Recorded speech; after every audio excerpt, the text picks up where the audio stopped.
దేవుని పరిశుద్ధమైన నామానికి మహిమ కలుగును గాక. మన ప్రభువును రక్షకుడైనటువంటి యేసుక్రీస్తు వారి పరిశుద్ధమైన నామం పేరిట దేవుని ప్రజలైనటువంటి మీ అందరికీ షవర్స్ ఆఫ్ బ్లెస్సింగ్స్ పరిచర్య తరపున మా తరపున హృదయపూర్వకమైనటువంటి శుభవందనాలు తెలియజేస్తూ ఉన్నాం. ఈ దినము కొరకు ఏర్పాటు చేయబడినటువంటి దేవుని వాక్యాన్ని మనము చదువుకుందాం. సామెతల గ్రంథము 16వ అధ్యాయము 25వ వచనాన్ని మనం చదువుదాం. సామెతల గ్రంథము 16వ అధ్యాయము 25వ వచనాన్ని మనం చదువుదాం. ఒకని మార్గము వాని దృష్టికి యథార్థముగా కనబడును, అయినను తుదకు అది మరణమునకు చేరును. ప్రియులారా,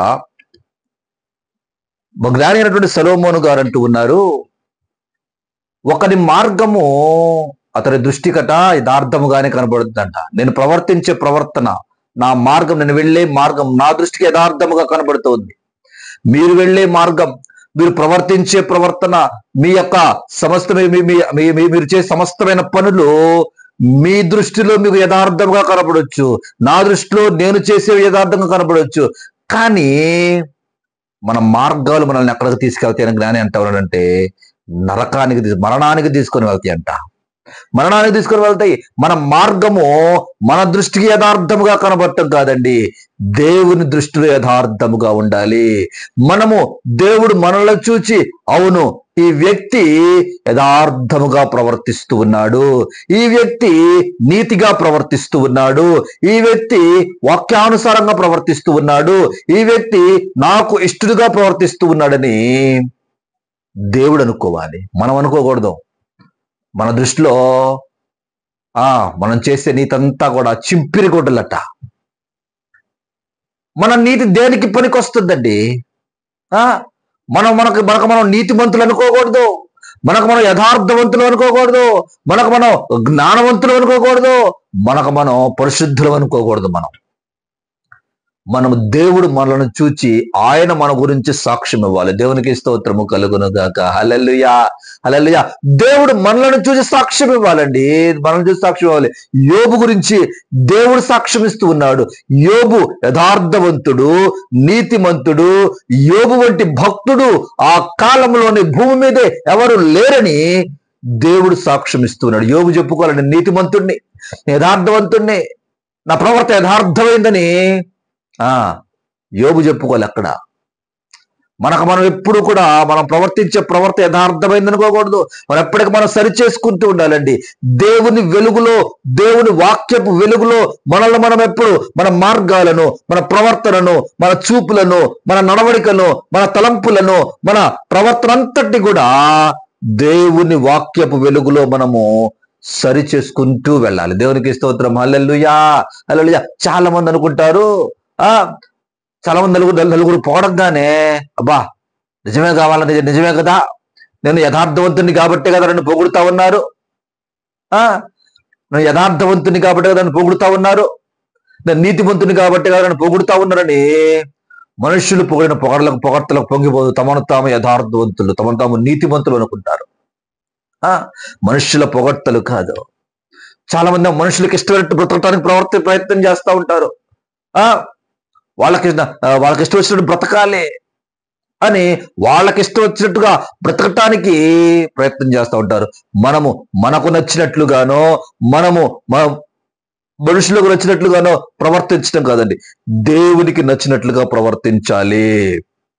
మనకు నచ్చినట్లుగా మనం ప్రవర్తించినా, మనుషులకు నచ్చినట్లుగా ప్రవర్తించినా, మనల్ని యథార్థవంతులుగా మనం అనుకున్నా, మన ఇష్టానుసారంగా మనం ప్రవర్తిస్తూ నేను యథార్థవంతుడిని, నేను నీతివంతుడు అనుకున్నా, మనకు ఇష్టమైనటువంటి వ్యక్తులు వారు మనుషుల దృష్టికి అనుకూలంగా వారికి ఇష్టంగా ప్రవర్తిస్తూ వారు నీతిమంతులు అంటున్నారు, వారు యథార్థవంతులు అంటున్నారు అని మనం అనుకున్నా ఎక్కడ తీసుకెళ్తాయంటే మన ఆలోచనలు మనల్ని మరణానికి తీసుకుని వెళ్తాయి, నరకానికి తీసుకుని వెళ్తాయి. దేవునికి ఇష్టడుగా మనం బ్రతికినప్పుడు, దేవునికి ఇష్టంగా మనం బ్రతికినప్పుడు మన మార్గం మనల్ని పరలోకానికి తీసుకుని వెళ్తుంది, జీవానికి తీసుకుని వెళ్తుంది. దేవుని మార్గం మనల్ని నిత్య జీవానికి మనల్ని నడిపిస్తుందని దేవుని వాక్యం మనల్ని సెలవిస్తా ఉంది. ప్రియులారా, చూడండి, యోబు గురించి దేవుడు సాక్ష్యం ఇచ్చాడు, దావీదు గురించి దేవుడు సాక్ష్యం ఇచ్చాడు. దావీదు నా హృదయానుసారుడైన మనుషుడని దావీదు గురించి దేవుడు సాక్ష్యం ఇచ్చాడు. మోషే గురించి దేవుడు సాక్ష్యం ఇచ్చాడు. మోషే నా ఇల్లంతట్లో నమ్మకమైన వాడని మోషే గురించి సాక్ష్యం ఇచ్చాడు. ఈరోజు నీ గురించి, నా గురించి దేవుడు సాక్ష్యం ఇస్తూ ఉన్నాడా? లేకపోతే మనం డప్పు కొట్టుకుంటా ఉన్నామా? డప్పు కొట్టుకుంటా ఉన్నామా? లేదండి. మనం డప్పు కొట్టుకోకూడదు, మనల్ని మనం హెచ్చించుకోకూడదు. దేవుడు మనల్ని మెచ్చుకోవాలని దేవుని వాక్యం మనకు సెలవిస్తూ ఉండగా దేవునికి ఇష్టంగా మనం బ్రతుకుదాం. మనకిష్టమైన మార్గాల్లో కాక, మనకు నచ్చిన మార్గంలో కాక దేవుని మార్గాల్లో నడుద్దాము. దేవునికి కృపకు పాత్రలు మోదాం. అట్టి కృపను దేవుడు మీ అందరికీ మనందరికీ అనుగ్రహించి నడిపించి బలపరచును గాక. ఆమెను కళ్ళు మూసుకొని చిన్న ప్రార్థన చేద్దాం. పరిశుద్ధ కృపానిధివైన దేవా, మీ పరిశుద్ధమైన నామానికి స్తోత్రమయ్యా. ప్రభా, ఈ ఉదయకాలం ప్రభా వాక్యం ద్వారా మీద మాట్లాడారు అయ్యా.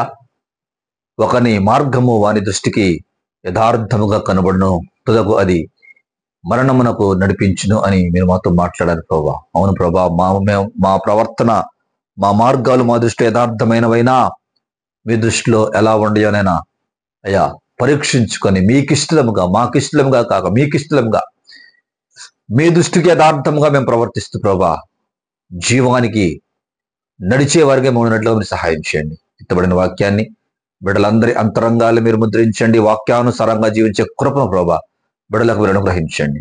నైనా ఉదయకాలం ప్రభా బిడ్డలందరినీ మీరు దీవించండి, వారి గృహాలను మీరు దీవించండి, కుటుంబాలను మీరు ఆశీర్వదించండి, బలపరిచి మేలుతో నింపండి. ఈ ఉదయకాల దేవుని బిడ్డలందరినీ మీరు నింపండి. యేసు నామములో ప్రార్థించి వేడుకొనుచున్నాం తండ్రి, ఆమెన్ ఆమెన్. యేసు రక్తమే జేమ్స్లో రక్తమే జయం, యేసు రక్తమే జేమ్స్లో రక్తమే జయం. ప్రభు యేసు రక్తమే సంపూర్ణ విజయం కలుగును గాక. Amen amen amen. తండ్రి, కుమార, పరిశుద్ధాత్మ త్రియేక దేవుని దీవెన, కృప, కాపుదల ఇప్పుడు ఎల్లప్పుడూ సదాకాలం ఈ కార్యక్రమాన్ని చూస్తున్నటువంటి దేవుని ప్రజలందరికీ నిండుగా మెండుగా తోడయుండి నడిపించి బలపరుచును గాక. ఆమెన్. దేవుడు మిమ్మలను మీ కుటుంబాలను సమృద్ధిగా దీవించును గాక. మీ అందరికీ నా హృదయపూర్వకమైనటువంటి వందనాలు.